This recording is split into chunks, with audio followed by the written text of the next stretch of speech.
نذیر کا عہد اور اس عہد کے معاشرے. دیکھیے طلباء و طالبات. نذیر اکبر آبادی ولی محمد نذیر اکبر آبادی کی پیدائش 1830 عیسوی میں دیوری میں ہوئی. یہ آپ لوگ جانتے ہیں. کم عمری میں ہی والد کا انتقال ہو گیا. والد کا نام محمد فاروق تھا. اپنی والدہ کے ساتھ اکبر آباد آ گئے. کہا جاتا ہے کہ بہت کم عمری میں یعنی 11 سال کی عمر سے انہوں کی شاعری کی ابتدا ہو جاتی. نذیر دلی سے اکبر آباد آئے اور پھر ساری زندگی اکبر آباد کے ہو کر رہ گئے. پوری اپنی زندگی اکبر آباد میں گزاری. اور اسی لیے دیکھیے نذیر کے لیے میں نے کہا تھا کہ نذیر نے تخیل سے کام کم لیا ہے اور اپنے ذاتی تجربات و مشاہدات سے کام زیادہ لیا ہے. طبیعت سے ایک آزاد منش شخص سے فقیرانہ زندگی گزارتے تھے جو صوفیہ کا طریقہ کار ہوتا ہے. سادہ لو انسان تھے. اخلاق کی تعریف نذیر اکبر آبادی کی سبھی نے کی. یہ جو کتاب ابھی ذکر کر رہا تھا نذیر اکبر آبادی پر، ایک اچھی کتاب حوالے کی سند رکھتی ہے کتاب روح نذیر. یہ پہلی بار اس کو لکھنے والے کے مصنف کا نام ہے محمود اکبر آبادی. اکبر آباد یعنی آگرہ سے ہی پہلی بار 1922 میں شائع ہوئی اور دوسری دفعہ 1946 عیسوی میں شائع ہوئی مصنف کی زندگی میں ہی. اس کے بعد مختلف ایڈیشن اس کتاب کے نکلتے ہیں. اس میں بھی نذیر کے اخلاق کی تعریف کی گئی ہے کہ جس سے ملتے تھے بڑے سادہ لو شخص تھے، انکساری سے ملتے تھے. میں نے عرض بھی کیا تھا کہ اپنے قصبے معاش کے لیے جو طریقہ اختیار کیا تھا وہ ایک معلم کا تھا، مولوی تھے، ٹیوٹر جسے کہتے ہیں. ٹیوشن بچوں کو پڑھایا کرتے تھے اور یہی ان کی آمدنی کا ذریعہ تھا.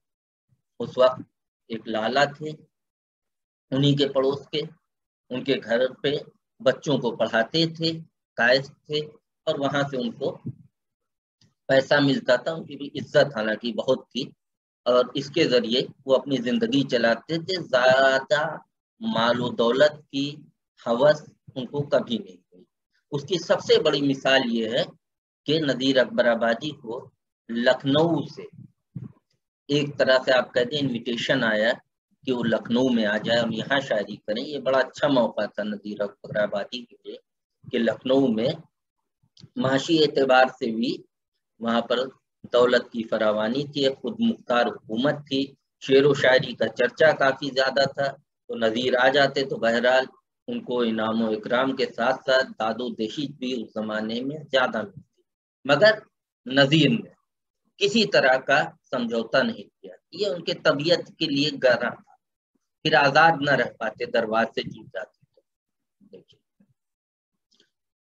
تو نذیر نے پوری زندگی آگرے میں گزاری. اپنی ایک نظم ہے اس میں خود نذیر کہتے ہیں، ان 4 مصروں میں سنیں گے آپ کو آئیڈیا ہو جائے گا کہ اکبر آباد سے کس قدر ان کو محبت تھی. اپنے وطن سے ہر انسان کو ہوتی ہے جہاں سے وہ جڑا ہوتا ہے، جو آپ کا آبائی وطن ہے جہاں پیدا ہوتے ہیں، اس کی مٹی سے محبت ہونا اسی کو کہتے ہیں. ضروری نہیں کہ مٹی کو لے کے جو ہے پوجا شروع کر دی جائے. کیا فرما رہا ہے نذیر اکبر آبادی؟ ایک بند ایک نظم کا دیکھیے یاد آ گیا. عاشق کہو اسیر کہو آگرے کا ہے، ملا کہو کبیر کہو آگرے کا ہے، مفلس کہو فقیر کہو آگرے کا ہے، شاعر کہو نذیر کہو آگرے کا ہے. نظم لکھ رہا ہے نذیر اور اس میں اپنے بارے میں لکھ رہا ہے. یہ چیزیں ان 4 مصروں سے آپ کو اندازہ لگ جائے گا کہ آگرے سے ان کی کتنی محبت ہے. یہی وجہ ہے کہ دیکھیے آگرہ کے بازاروں کا، میلوں کا، ٹھیلوں کا سب کا ذکر کر ڈالا، کچھ نہیں چھوڑا. گزک بیچنے والے کا ذکر ہے، ککڑیوں کا ذکر ہے، ککڑی بیچنے والے کا ذکر ہے نا، بالدیو جی کے میلے کا ذکر ہے، ہنڈولے کا میلے کا ذکر ہے، شب برات کا ذکر ہے، ہولی کا ذکر ہے، پیر صاحب کی مزار کا ذکر ہے، چشتی رحمت اللہ کا بھی ذکر ہے. اور انسان کی جو